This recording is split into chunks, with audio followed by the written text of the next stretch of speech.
some parts of Charlie Kirk's life, every moment was actually chronicled when he did these events. Take a look at this. He's arriving at the university. Oh, is that it? It's actually supposed to go on for another 20 seconds. That's it. Well, it got beautiful, trust me. You know, sometimes you just don't know. You don't know when your time is up, right?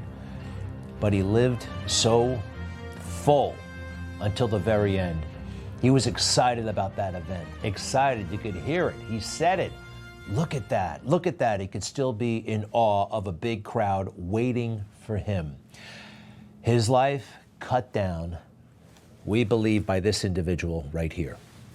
That is Tyler Robinson, as seen today in court. This was one of those virtual Zoom meetings in court, and we heard him say something. His name. Calling case 251-403-576, State of Utah versus Tyler James Robinson. Could you state your name? Tyler James Robinson. That's it. Tyler James Robinson. You know, my heart breaks for obviously Charlie Kirk and all of us who were friends or just admirers or beneficiaries of his political action. My heart also breaks for this guy's parents, who seem like good people. The world went crazy, and he went crazy with it. And I'm totally cool with some people getting fired for their insane comments about all of this. I don't like cancel culture necessarily, right? But I don't think you should really be employed by an airline that I'm flying on if you think that the murder of an American citizen is a good thing. I think you should probably be fired and think about what you did, what you said, and should you be doing anything in the public square. Now, some people are saying, "Ooh, this is bad." No, this is a step toward social accountability. You know?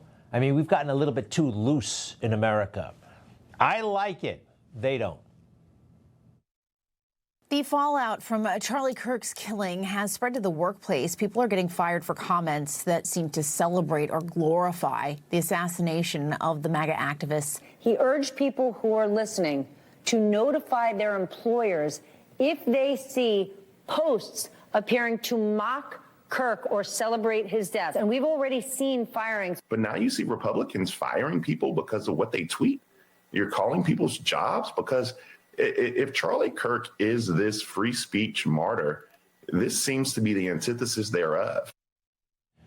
No, we believe in free speech. That means the government, what does the First Amendment actually say, right? First Amendment says all kinds of things about religion and the rest, but the most important part about speech, okay? Let's take that part. Congress shall make no law abridging the freedom of speech. That doesn't mean that you can mouth off and celebrate something so horrific as this, an assassination, and your private employer or your public employer, I think, could have a problem with it and dismiss you. Because we need something in this country. We need it again. Anybody remember the word taboo? Taboo. Certain things used to be taboo. You don't hear this anymore because nothing seems to be taboo. Like, not that long ago in America, drag queens hanging out with children and trying to reassign their gender, that would be considered taboo, right? Dangerous behavior, forbidden, and if you do it, you're in big trouble. What else was taboo? Well, to some degree, pornography, right? You know, you actually had to go to a store back in the day and present yourself, and most people, you know, couldn't do that, wouldn't do that, but some people did, and there was a little bit of a taboo. Now porn is in everybody's pocket. Anything you want, right there. No more taboo, right? It's everywhere. What else used to be? Whoa, this. Confronting the troops when they got home from Vietnam. Remember that? That used to be A-OK. Now it's kind of taboo, kind of, right? So certain things, and that's good. You don't want to mess with the troops when they come home. Usually they blame the policymakers, not the soldiers and the Marines carrying out that stuff. Next, please. Oh, this crazy lady, yeah. This should be taboo.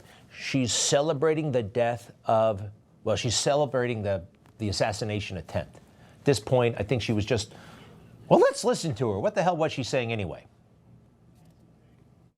I have breaking news. We think that Charlie Kirk just got shot in the neck. Hey, ooh, ah, ooh.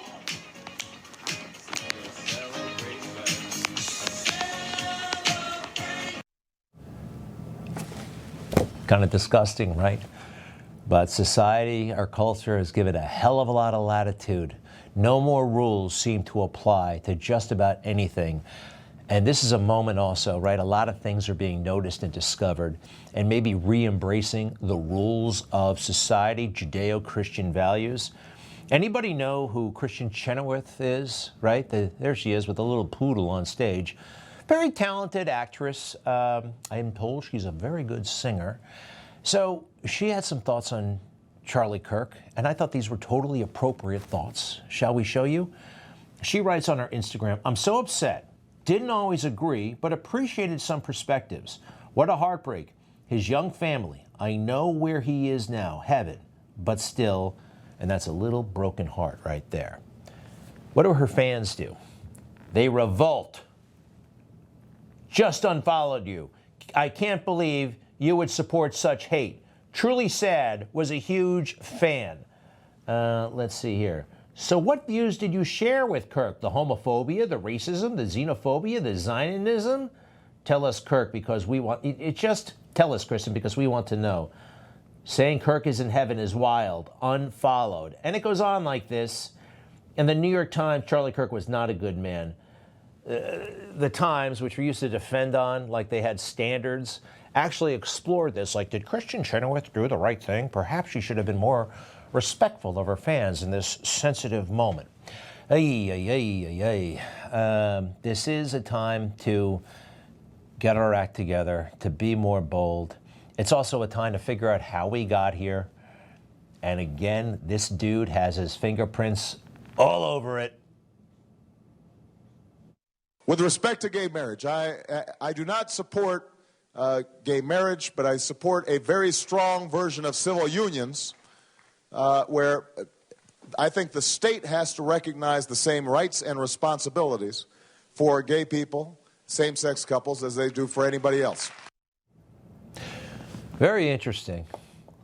If you have that position now, and I'm kind of reevaluating because maybe that was the position to have. If you have that now, they'll chase you out of town, right?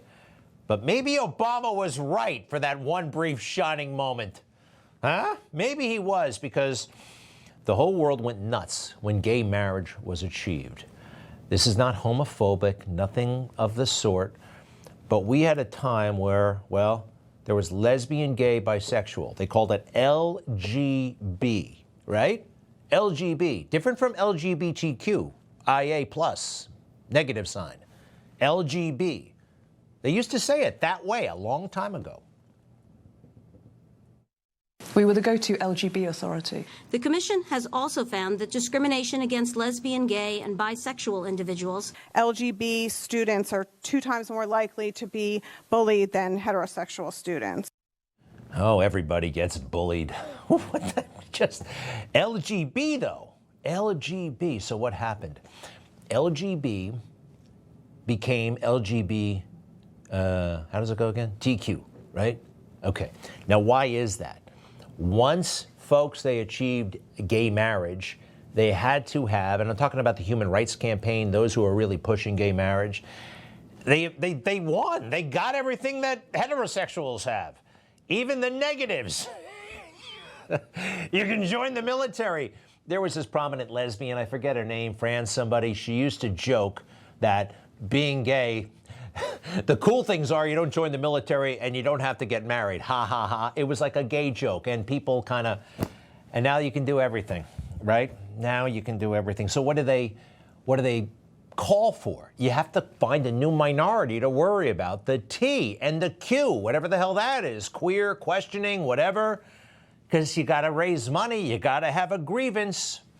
Anyway, that's how we got here, actually. Once they got gay marriage, they had to go to the T, and the T is totally and completely insane. And thrusting it upon children is evil.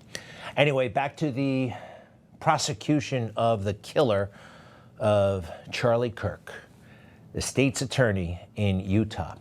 I actually like this guy. He was very thorough, very professional, and he shared what he could, which was a lot. Approximately 15 minutes into the event, Mr. Kirk was answering a question about mass shootings by transgender individuals when a gunshot rang out. The bullet struck Mr. Kirk in the neck. That right there. Authorities, the governor of Utah has been dancing all over, trying to avoid saying that. Charlie Kirk, at that moment, got a question about mass shootings done by transsexuals. And he's the only guy. He's the only guy. It's crazy. And then there's this. Some of this is a review, but some of it is new. Check this out. Approximately 15 minutes into the event, Mr. Kirk was answering a question about mass shootings by transgender individuals when a gunshot rang out. The bullet struck Mr. Kirk in the neck. All right. Play the next soundbite, please. Robinson's mother stated that the following to police. On September 11, 2025, the day after the shooting, Robinson's mother saw the photo of the shooter in the news and thought the shooter looked like her son. Robinson's mother called her son and asked him where he was. He said he was at home sick and that he had also been at homesick on September 10th. Robinson's mother expressed concern to her husband that the suspect shooter looked like Robinson. Robinson's father agreed. Robinson's mother explained that over the last year or so, Robinson had become more political and had started to lean more to the left, becoming more pro-gay and trans rights oriented. She stated that Robinson began to date his roommate, a biological male who was transitioning genders. This resulted in several discussions with family members, but especially between Robinson and his father, who have very different political views. Okay, a lot there. First off, how about that mom seeing the picture, the surveillance photo, and realizing that it could be her son? We have that picture side by side. Very interesting, actually. I mean, what was that moment like for her? You know, she knew. She had to know. And what did she say? What did she observe? What did he say? That Robinson became romantically involved with a man, his roommate, next slide if you don't mind, who was, well, he became pro-gay, pro-trans, all that stuff. Huh? How about that? Now, a lot of this we actually already knew, but, well, it depends what news source, right? If you watch me, you knew. If you watch Walter Cronkite's old show, you don't know. According to Utah Governor Spencer Cox, the alleged shooter was in a romantic relationship with a roommate who is now cooperating with investigators. That's it? A roommate who's now cooperating with investigators? The whole damn country went totally berserk during Pride Month. LGBTQ, it's all great. That's a pretty significant piece of the story to leave out. They knew it and they skipped it. They have no respect for people. None. Forget them, please, forever. Information. Truth is freedom. Is Newsmax. It's real news for real people.